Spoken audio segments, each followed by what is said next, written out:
Good morning to everybody, and thank you for joining this last part of the first series of the World Innovation. I'm Sandra Sinico, and together with Gustavo Sanchez Rolé, we will be the hosts of this webinar promoted by Latin Tech UK, a consultancy company that provides soft landing services for scale-ups and companies in innovative sectors in different countries of the world.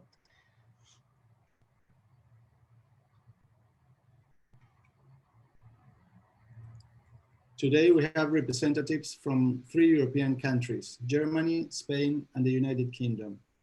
They will be addressing and showcasing how their countries faced the pandemic, the challenges they encountered during the process of preserving the local innovative industries, and what were the results of their actions. Here, we will talk about all the key players, civil society, governments, and enterprises.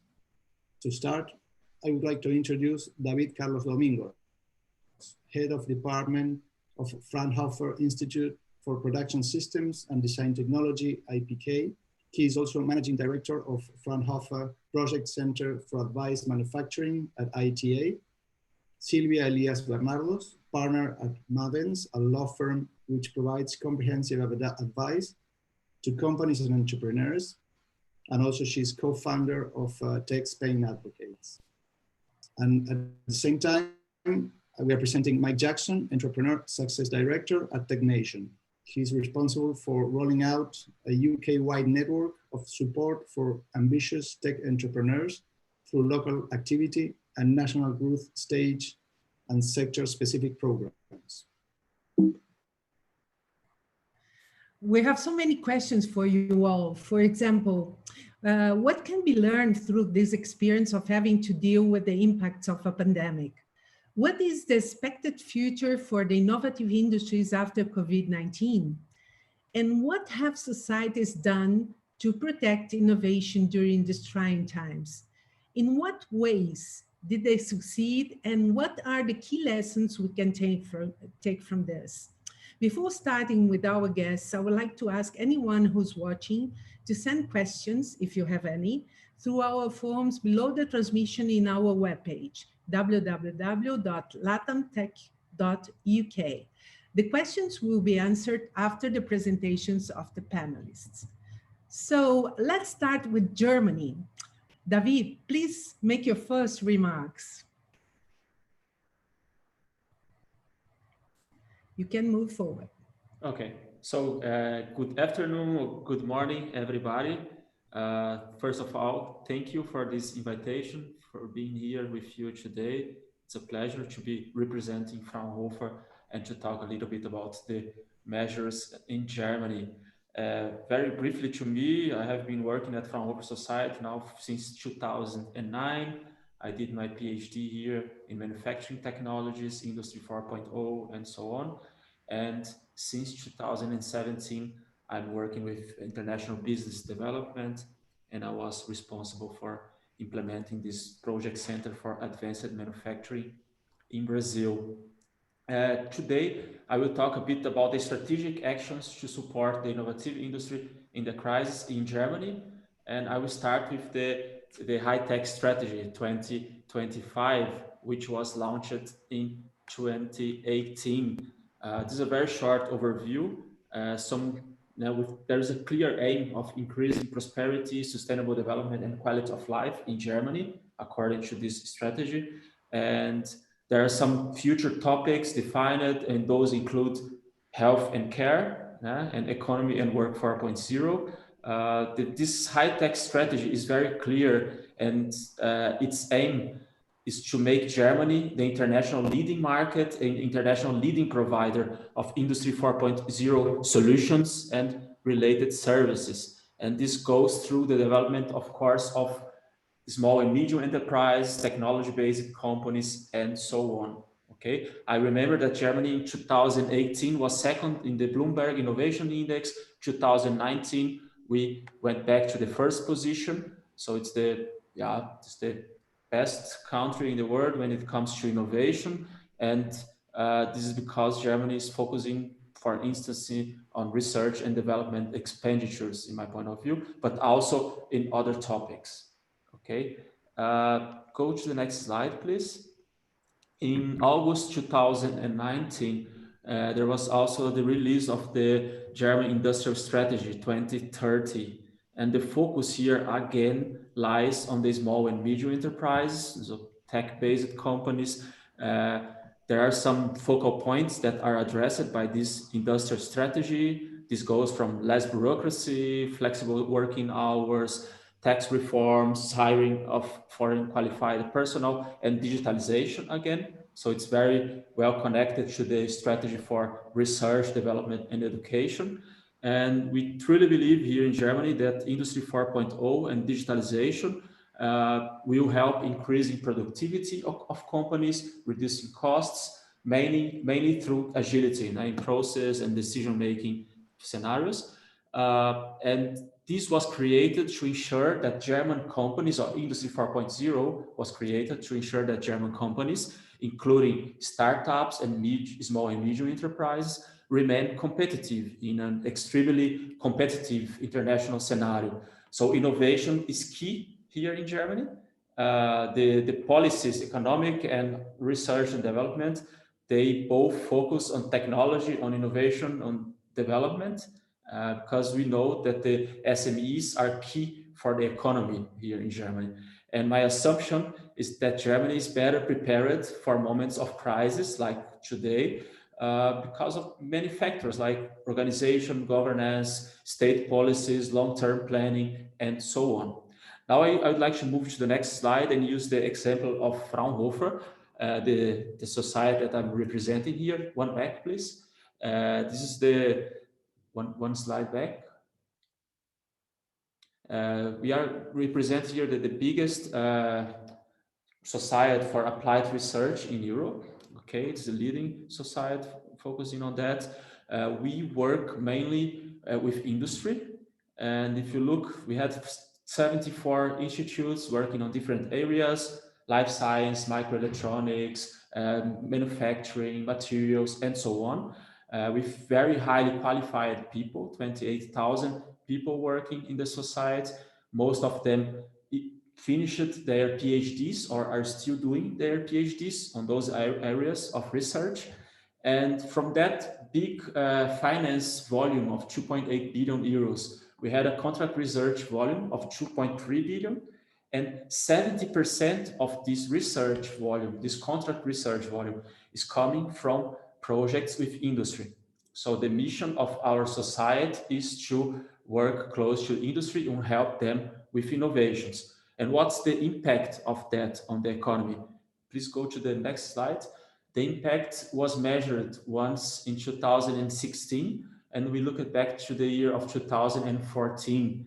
Back in 2014, the German government invested 1.1 billion euros at Fraunhofer Society.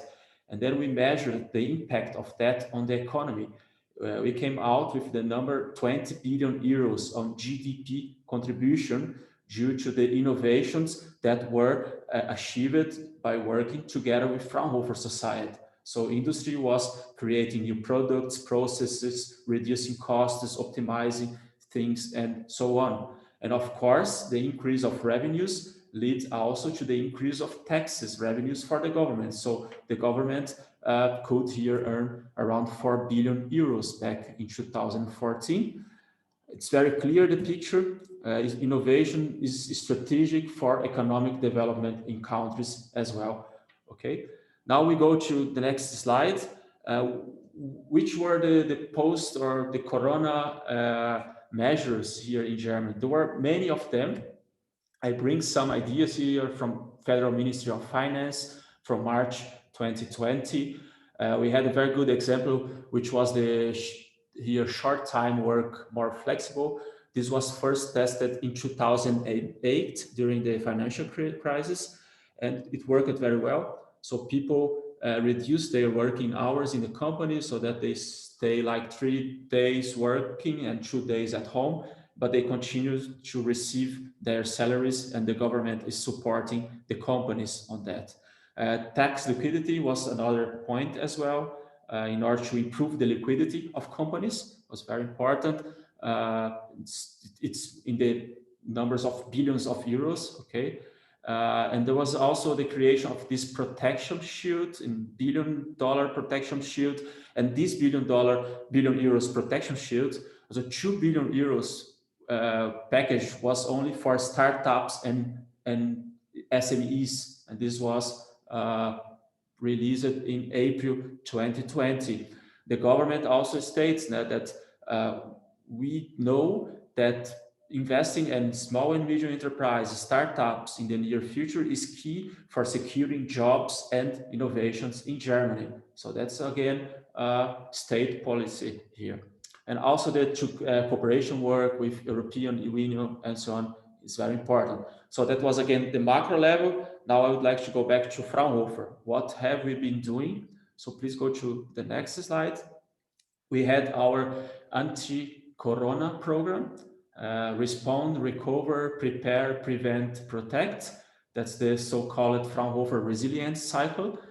We started with the respond first. Those were projects to immediately fight the corona pandemic, okay, open for all topics and range from medicine, vaccines, but also protection shields and so on, to artificial intelligence, very broad. We are also nowadays working already on the recovery program. This is very important here, the ramp up and restart of companies, especially SMEs. So we are coming out with methodologies and processes and methods to support them with the development of new supply chains, implementation of digital technologies, and so on. And if you look in the future, we do have the Prepare, Prevent, and Protect program. This is a medium, long-term initiative. And now I think I come to my last slide for this initial. Please go ahead, another one. Yes, here we have some ideas of projects that have been developing at Fraunhofer Society. This is a 40 million euros anti-corona program. So we work with data, diagnostics, drugs, devices, and the new normal. Data, it goes from telecommunications and exchange of health data and screening and monitoring of people.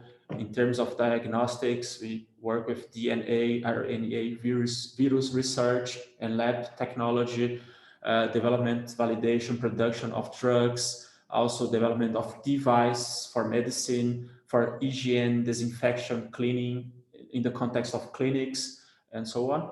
And the new normal, it's also very interesting, like disinfection as well and cleaning in an everyday context, antiviral materials and surface for the future, overview of the situation, capacity and deployment planning, and so on.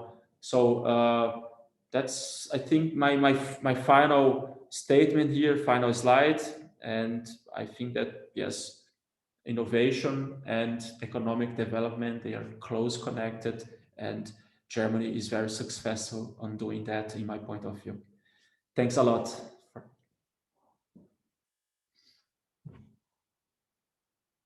Sandra, you're in mute. Sorry, David, and thank you. I have a lot of questions to you because your presentation was showing very interesting data.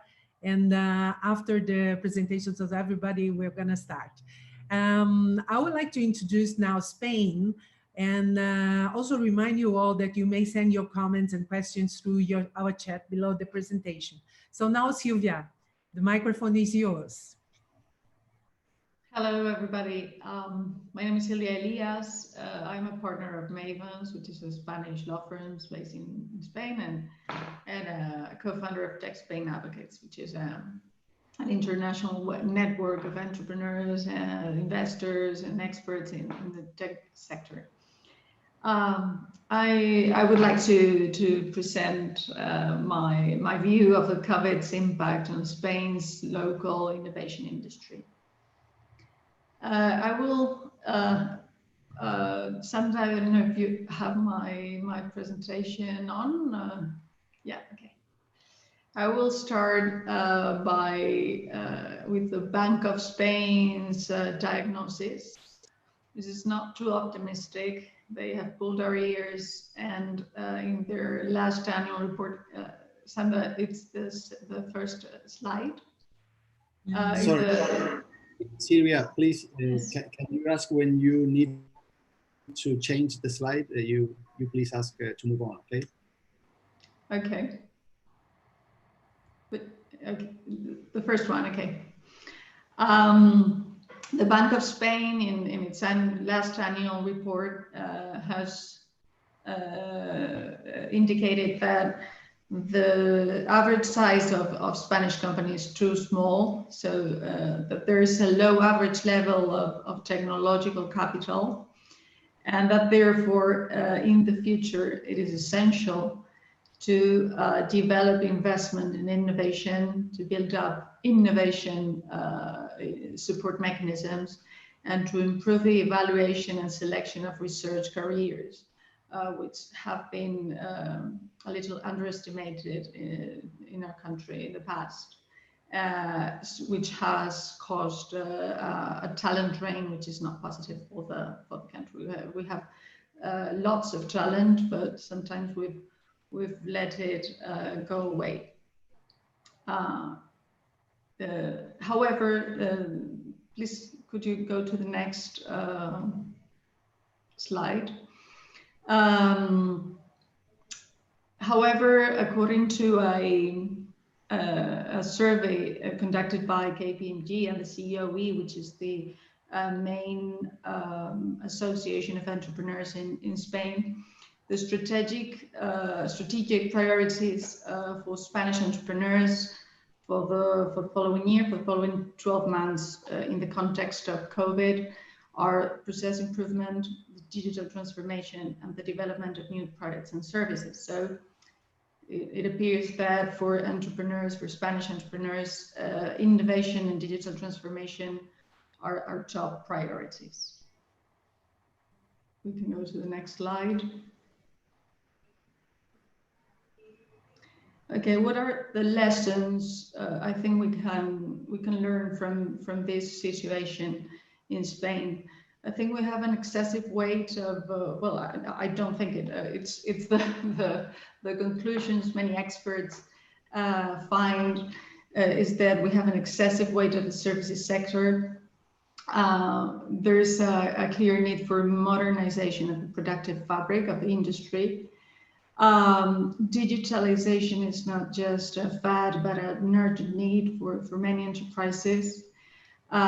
We must therefore promote a higher investment in R&D and I from a strategic point of view. Another measure that should be taken is the support to research careers and to retain talent.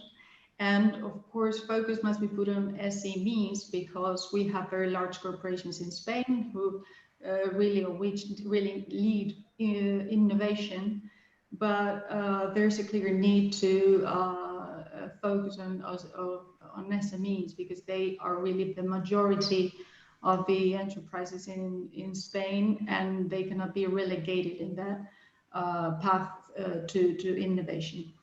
Therefore, the administration should probably act as a coordinator and promoter of the different players' initiatives.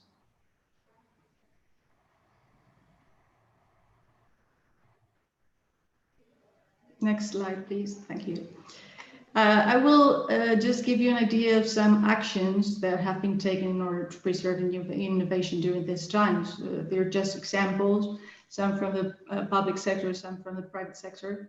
And of course, I will not mention many others that have been put in place, but I will name, for example, from the public sector, the COVID fund, which is an allocation of 173.5 million euros that the government has put in place to support measures for to support the digital transformation of the industrial sector, to finance industrial R&D and I projects in manufacturing industry, to finance the support program for connected industry 4.0, for example, for projects connected to advanced robotics, 3D printing, or big data. and 2 participative loans to SMEs, young entrepreneurs, and technology-based companies. The objective is mainly the digitalization of processes and the improvement of competitiveness through R&D and I, as we said before, that should be the main goal. Another initiative in the next slide is the so-called Acelera PYME program, which is a program worth 250 million euros in measures addressed to the technological field, in particular to talent programs, digital transformation of SMEs, technological development in artificial intelligence and other relevant technologies, boosting of data economy and digital contents, and support to entrepreneurship in general. Again, the objective of digitalization of SMEs is the target.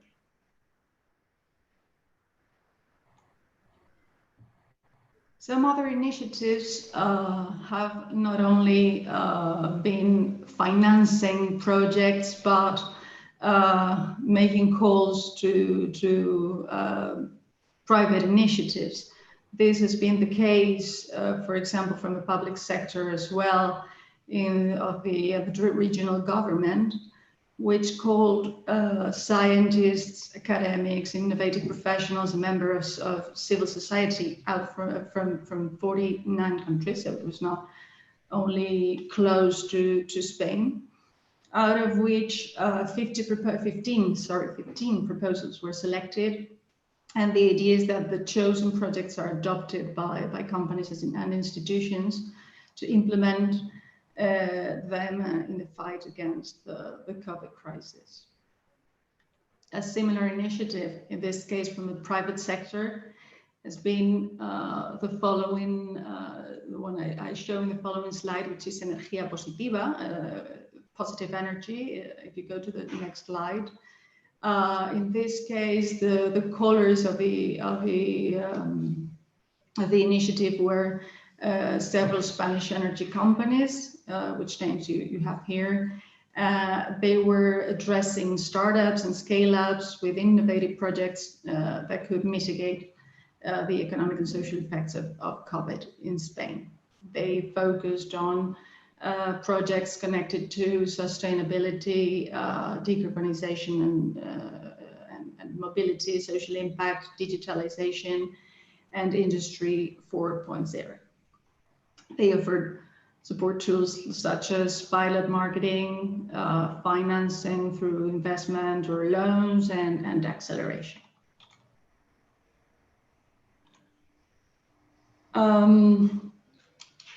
I will focus now, you can go to the next slide if you want, Sandra.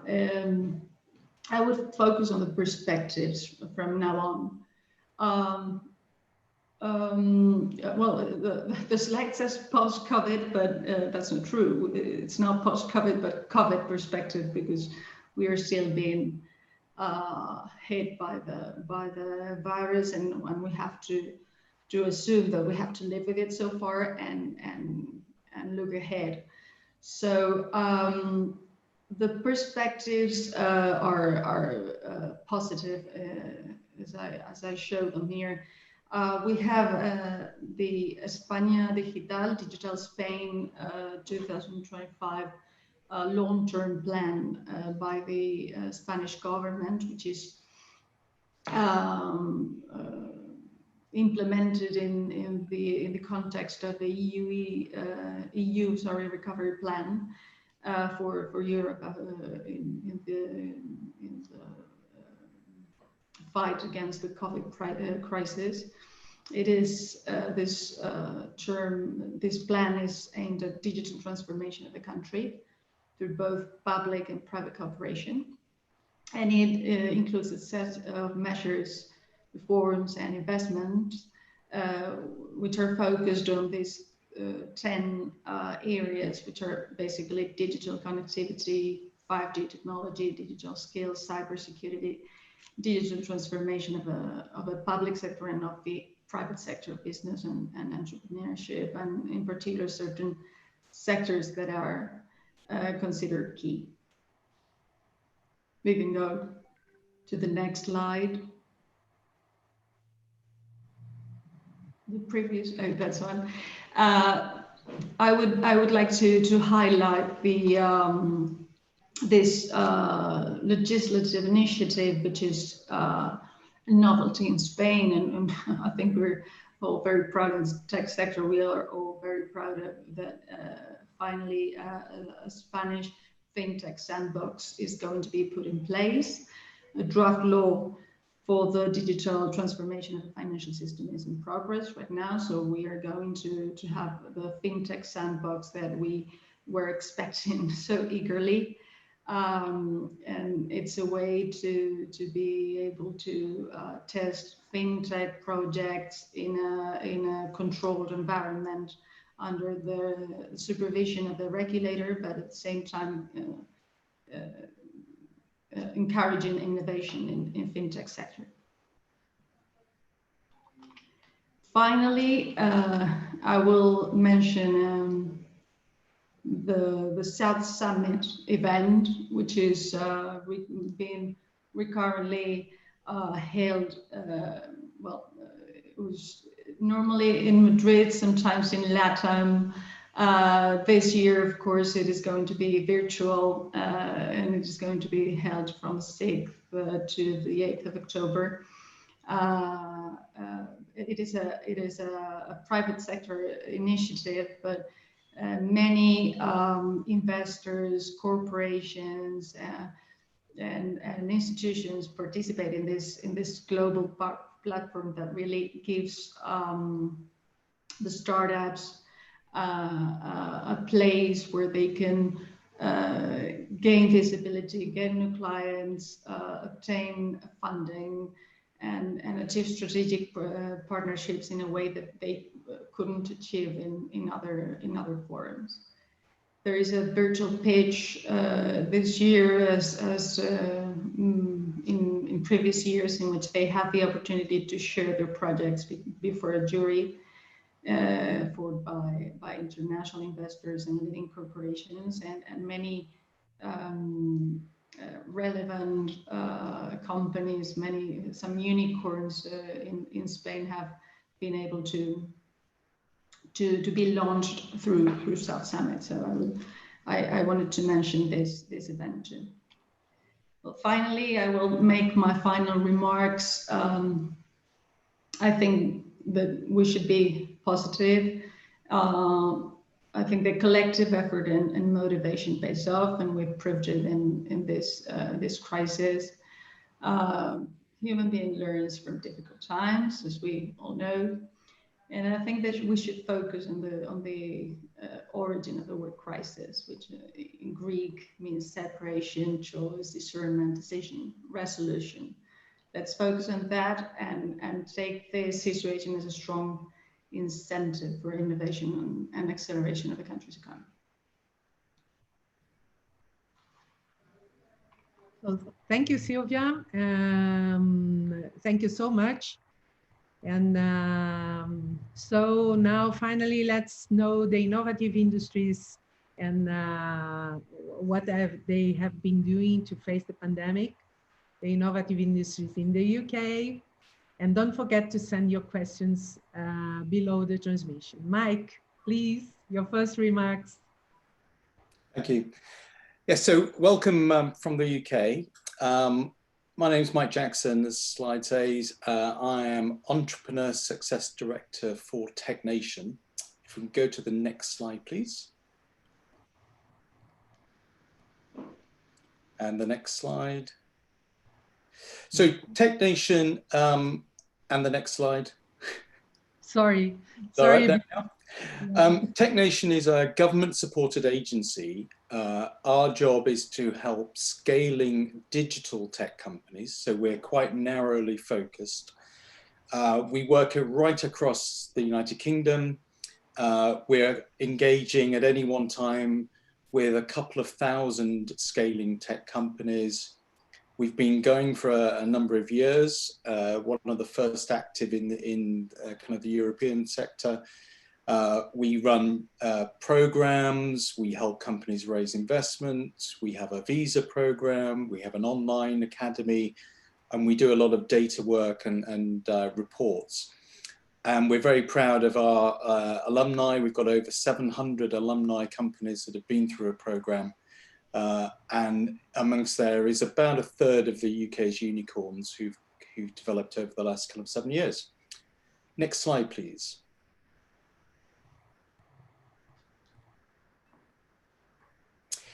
So the programs are broad in their nature. We work across all sectors that digital tech, some of them have been mentioned by previous speakers, law tech, fintech, very strong, cyber, AI, and a new sector for us, we're looking at the net zero green space, which is a really interesting space. Next slide, please.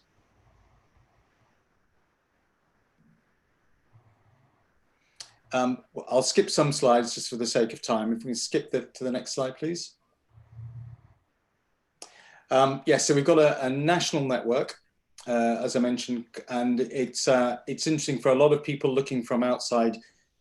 Tech in the UK has been all about London, but now, as I'm sure is the case in Germany and Spain, tech has spread to all the corners of the country, and there are really strong pockets of development right across the UK. Next slide, please. And I'll just give you a couple of slides just to show why, for the UK, COVID was actually, it's a terrible thing that's happened, but the timing was very opportune. Next slide, please.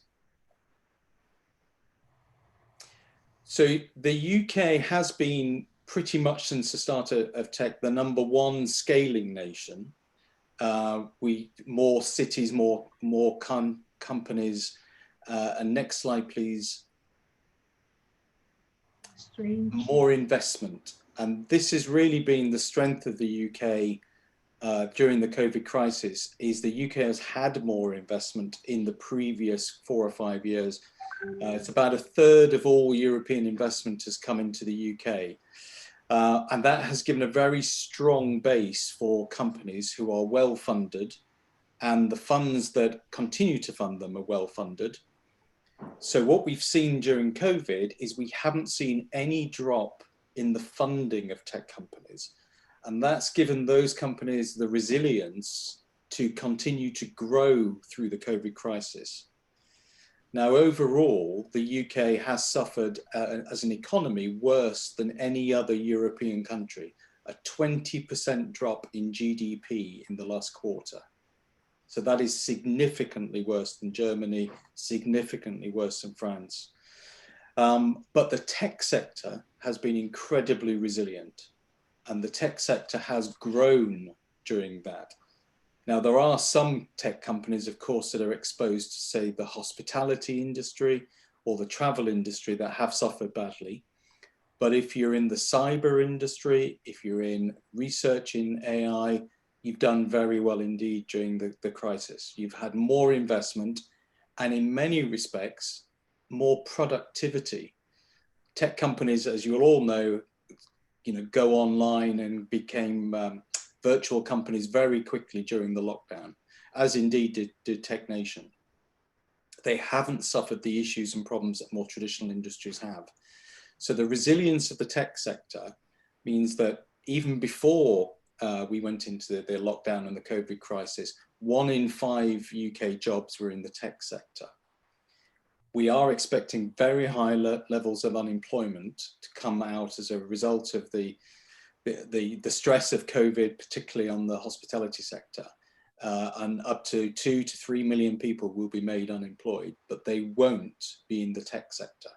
And in fact, the tech sector will, there's a big effort in the UK at the moment to retrain a lot of people from the hospitality industry, which tend to be younger people, digital natives, into the job vacancies that we're starting to build up in the tech sector.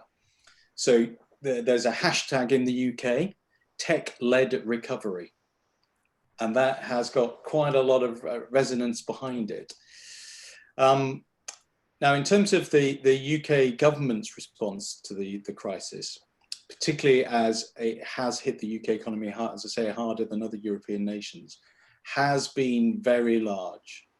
So over £100 billion worth of support has been given to companies, roughly in two different ways.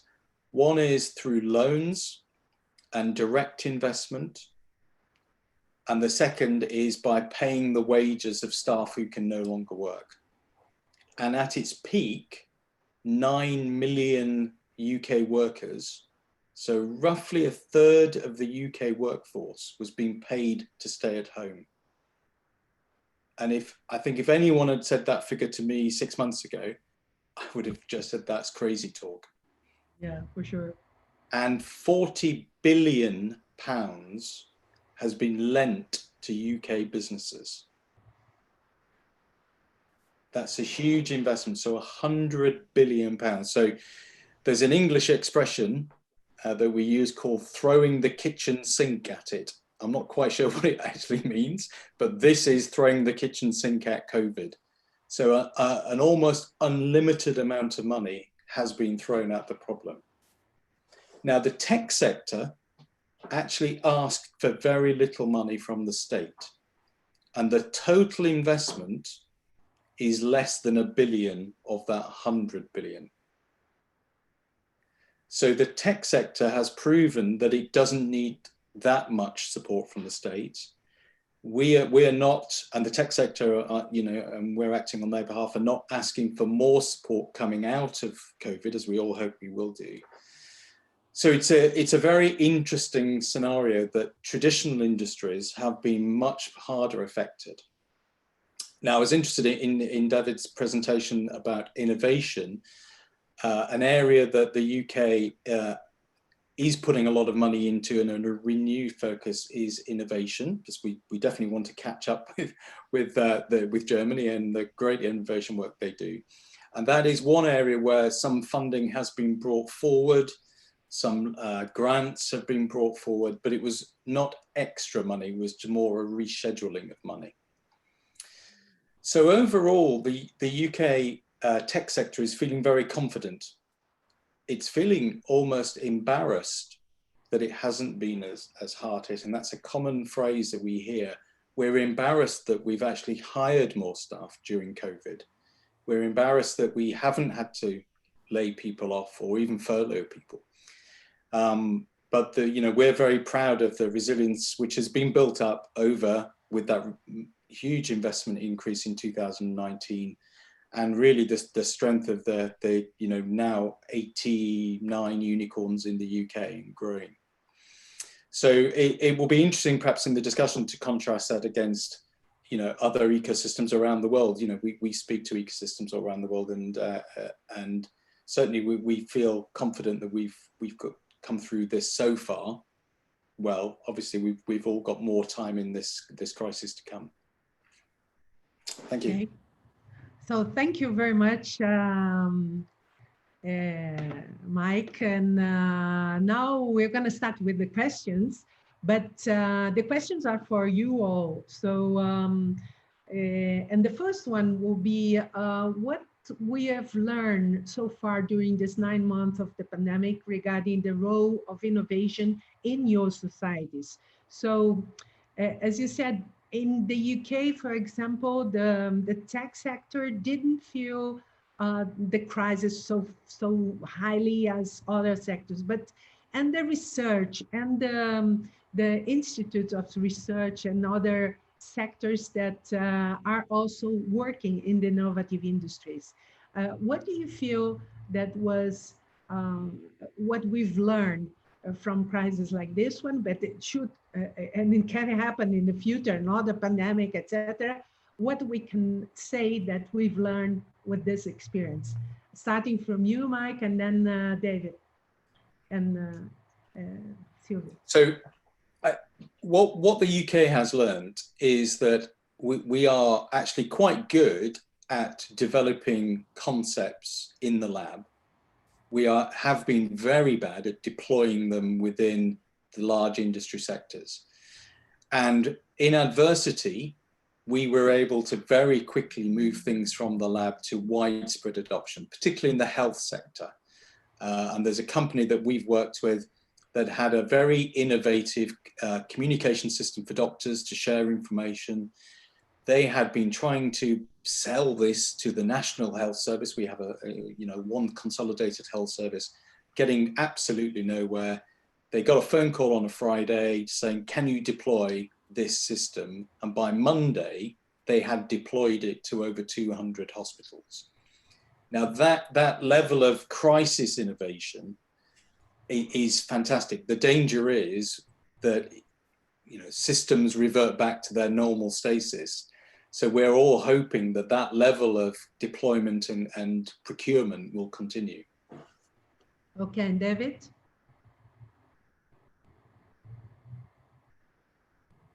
Well, I don't know exactly what was the impact of the crisis on the tech sector and tech companies in terms of numbers. But what we learned from this crisis, I think, is that, of course, the short-term measures to react, they are very much necessary. Yes, and this has to be done, and this was conducted on a good cooperation way, I think, between industry, government, and the academia and the research institute. So the triple helix is very important in this context and has to react fast. And on the other way, I also believe that was one of my first comments, that this long-term planning and the presence of real state policies, and not like policies for 2-3 years, like something that happens in other countries. In Germany, it's a bit different, and this is very important, very crucial in my point of view. So long-term thinking, and this helps also getting started with these short-term measures which are made necessary when the crisis comes. By having a planning, yeah, a strong plan. Okay. And Silvia?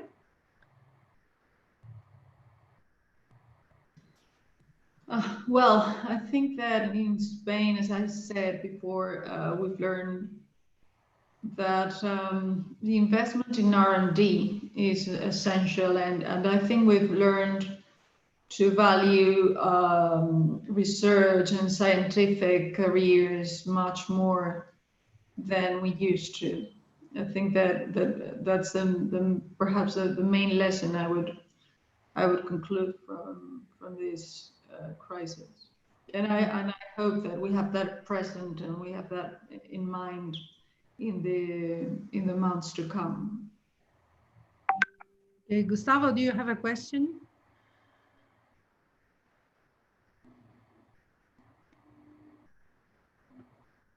You are yes. mute. Hold on. Yes, I had a problem with the mouse. Okay, yes, just a quick thought to share with our panelists today. There are some groups of individuals and political representatives that blame globalization for spread of pandemics like COVID-19 and others that happened before. But isn't it true that the global cooperation that is happening right now, created by globalization, has helped to preserve life in a larger scale than ever before? What do you think about that? What is happening today in terms of global cooperation to come up and resolve the pandemic problem? Mike? David? The microphone? Yes, well, I was smiling. I was thinking back to, the 1500s when the UK was devastated by plague, and I'm sure that was blamed on globalization at the time as well. We live in a global world. There's no going back from that. But it is certainly true that the cooperation, across borders of all types, whether it's political, separation in societies, socioeconomic groups, and then also the kind of country and block borders, has been great to see, and it's shown us to some extent at our best. there is a danger that there will be, you know, a bit of a backlash coming, and there'll be a blame game and why didn't we do this? But in the heat of the fire, I think we all worked as well as we could do together. And certainly the tech industry, and particularly now the health tech industry, you know, is continuing to work really well together. But again, you know, I think these things can be short-lived. So we will no doubt learn some lessons, but whether they will, you know, really change what happens in the future, I'm not as optimistic. Okay, David? Well, yes, no, I agree. And I truly believe that if we want to really like live longer on Earth, we do have to work close together, all the nations around the world. We share the Earth, everybody. So we have to talk about global solutions and not local solutions anymore. I really believe that bringing people from different cultures and countries together is a good thing for innovation, to think out of the box and come out with very interesting solutions for the world. And I also believe on a new growth, like not the usual one where we think about numbers and productivity, but we have to think towards social, economic, and ecological sustainability in the future, so that we can all live good together here on Earth. So cooperation is also key. That's also why I love doing international business development and cooperation. Okay, Silvia? Well, I agree. This crisis has, for the first time, affected the whole world. There's no country, I think, that has been free of the strike of COVID. And in this exact moment, we've realized that the reaction has also been global. In the tech sector, in particular, in the research environment, the science environment, I think that many initiatives are global, or there's a special conscience of the globalization of knowledge. So we have the real chance to check that working together really gives results. I have a question here from Paula. She's asking, after the vaccine is available to all countries, what will be the main challenges to the innovative industries? Data are showing that the amount of poverty that we're going to face in the next years will certainly impact economies. Do you foresee a lack of resources for innovation in the next future in your countries? How do you feel and how do you see things are going to move and the research need to be applied to? Mike. So certainly in the UK, there's been a strong commitment, which has been demonstrated, to spend our way out of this problem. So we are going to pour more billions into research of all types, more billions into job creation, more billions into training. We're lucky at the moment that that money is very cheap and we can afford to do it, but it is going to build up a huge debt, and many countries are doing the same. We're already at levels of debt in the UK that we haven't seen for a generation. I think there's a short-termism that we have to have, because we have to save what is in essence a young generation that won't find work in traditional ways. And the hope is that those innovative companies that are supported and funded, and in the UK, we're talking about investing directly in companies from government, which has not been done before. It does happen in other countries, but hasn't happened in the UK. So it's a move away from pure capitalism into more of a social state-backed society, which for some of us in the UK is a bit of a surprise, but it's actually a welcome surprise. And we're moving actually a bit closer to some of the German investment models that we've always looked at being quite enviously, and the French state aid process as well. And, you know, we've got our own local political things with our, you know, exiting the EU, but this is an opportunity. Actually, we're converging without realizing it, I think. Okay, interesting. David? Yes, I also agree with Mike again, and I think that after this massive state intervention in the economy, which is being carried out all around the world, we have to go back and start thinking again about individual responsibilities, entrepreneurial activities, and social initiatives. So we have to strengthen that again. That will be crucial. And for Germany specifically, I do believe that, okay, we do have this long-term planning and things, we will restart doing things, and the investments on innovation and on digital transformation and so on, they will continue to keep the jobs here, the employees in Germany. And I also believe that Germany did something different compared to the UK or the US back in the 90s and the years 2000, which was keeping the manufacturing industry here in the country. And I think that the manufacturing industry, it doesn't only guarantee high income jobs, but it also impacts the emergence of a strong service sector.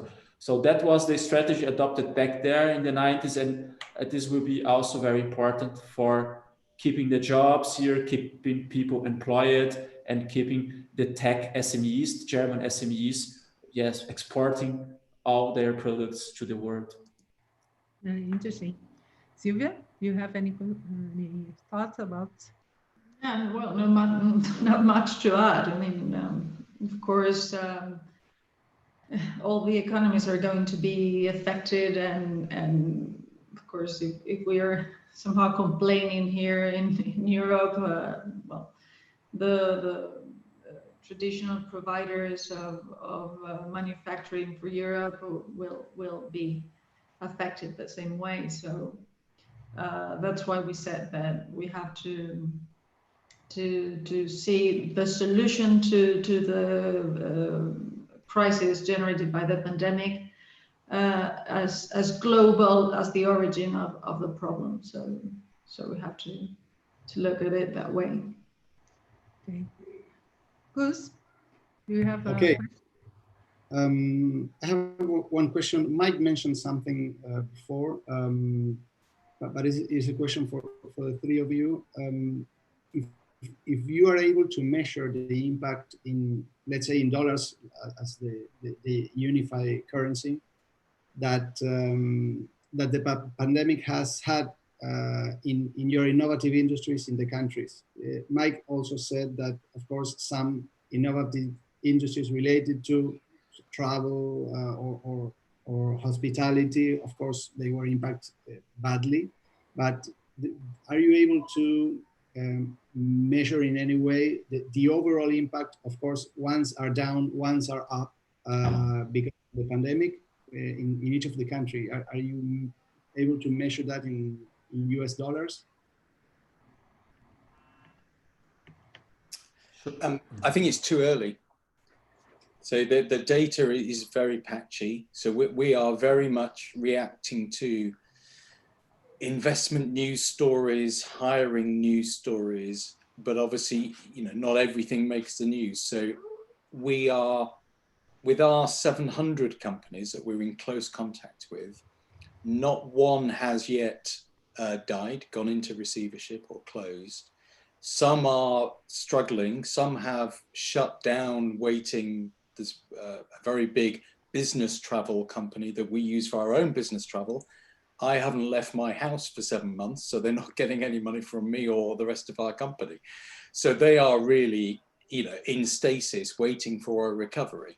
And if that recovery of business travel doesn't come until next summer, you know, they will have to survive that long. But hopefully they can stay, you know, in stasis until then.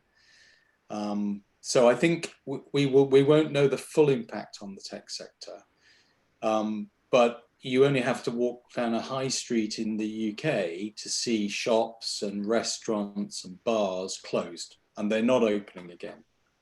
And that is, you know, we have an expression, gouging out. That gouging out of the high street and the local shops will have a long-term impact. It will change how society is structured to some extent. David? Yes. So here in Germany, the prognosis for this year GDP, it's about -7%, which is much lower than to the UK compared to the numbers that Mike just brought to us. Still very, very high. And yes, of course, I also agree again with Mike here. We did talk that before, but it's too early to discuss the impact on economy and society. There are many things happening, many companies which are having very bad financial issues and problems nowadays. We see that every day on the TV, on the newspapers, and it's very important to guarantee this liquidity for the companies in the next months so that they keep people employed, doing something, and hopefully we will start 2021 better, maybe with a vaccine or something like that, so that we can ramp up slowly the businesses again. Okay. Yes, I have a question from Christine. She said, and has to do with this, and I will ask Silvia to start, and has connected with what you said. So yesterday, she said, I read an interview of Kristalina Georgieva from IMF. She was saying macro decisions have micro consequences. They affect the lives of people, and we have to think about those consequences with an eye to doing things right, to be as fair and inclusive as possible. And two, that when you are in a crisis of this magnitude, you also have your unique chance to move the world forward and to make growth more sustainable, fairer, and actually smarter. What would you suggest to change or improve in your countries that could better protect and expand innovation and life quality? Silvia, if you want to start, or Mike. Well, we've already discussed it. I think that this pandemic has opened our eyes in general. I don't think that many of us had faced something like this before, and I think it's opened our perspective. So, well, I don't know what the solution is, but I think that we have different eyes right now. We see the future and see the actions we take in a different way. I just hope that we don't forget once we cope up with this situation, which we will, that we don't forget about what we've learned. All these lessons we've discussed here should be remembered, not forgotten in the short term. Mike? Yeah, it's really important that we kind of live in the moment, and we realize that the decisions we're going to take in the next 18 months, 2 to 3 years will affect, you know, for the next decades to come. And it is an opportunity to rebalance economies. So our economy has suffered so badly in the UK because we were very service sector heavy. We, as David said, we'd made a conscious decision to let go of a lot of our manufacturing and to offshore that manufacturing to other areas of the world, largely China. And when we were suffering right at the beginning of the crisis, and we were trying to find PPE, personal protection equipment for nurses and doctors, there was no company in the UK that could make a mask or a gown for a doctor. And you think, how can a huge economy like the UK, 7th largest in the world, get to a state where it can't make a mask? Mm. And it's taken nearly 9 months now to get back to a position where we now have some manufacturing coming back onshore. So I think that will be a long-term change. I don't think people will trust global supply chains and just-in-time manufacturing in the way that we'd all done. And that will be, for many people, that will give them a new job that is perhaps more secure, more rewarding than perhaps some of the service sector jobs that were so quick to disappear. Okay. David? Yes, yes, I think that such complex problems, they also need like networked solutions with multidisciplinary teams talking to each other. So what I mentioned before with the triple helix, I really hope that this keeps working here in Germany, that politicians, industry, and the professors and the specialists keep talking to each other to come up with the best solutions. It's a very hard job. Nobody knew about this before. It's very complex. So for complex solutions, we need a networked, multidisciplinary team. Considering your comment, Mike, on supply chains and so on, this is also a topic we see it's happening a lot, not only in Germany. I'm also very present in Brazil, and many companies reconsidering having their suppliers close to them so that they guarantee flexibility, agility. And this is also a principle of the resilience again. But resilience and the corporate strategy, they do not go very good together with each other. So we have to resolve that problem, to consider the principles of resilience and the principle of the corporate strategy, which are focusing normally on economic efficiency, high productivity, and long-term survival, but how to bring that together with agility, redundancy, and flexibility. This is an interesting point to be developed in the next months and years from my point of view, in the manufacturing area, supply chain, digitalization, and so on. Yes, very interesting. So we see globalization from one side. On the other side, you see also the growing of, regrowing of some industries that are going to be rebuilt in order to supply in crisis times and not to count on just external suppliers. This is very interesting. So we are arriving to the final of time of our webinar. I would like to ask you to say your final remarks, and then I'll close the work. Mike? So I think, I want to be positive, although the COVID crisis has been a dreadful shock to societies across the world, and many people have very sadly lost their lives. The economies and societies of most countries, all countries, have proved very resilient. We have, as societies, come through, frankly, worse crises than this in the past. And the tech sector in particular has a real opportunity to show, perhaps for the first time, just how powerful and how resilient it is and how global it is. And certainly in the UK, we have another hashtag, which is export-led recovery. So the two things are going together, tech-led recovery and export-led, and the exports will largely be digital. So the two kind of things combine, and we're very excited, frankly, about the opportunity to play our part in that going forward. Oh, very good. Silvia? Well, I think we have to be positive. I think we have to acknowledge that without innovation, we wouldn't be here today, because the crisis would have been even more serious and more devastating. We've seen how the civil society has reacted, how the scientific community has reacted to this unprevented situation and event, and I think we can be positive, because if we're able to overcome from this, we will be able to do whatever we please. David?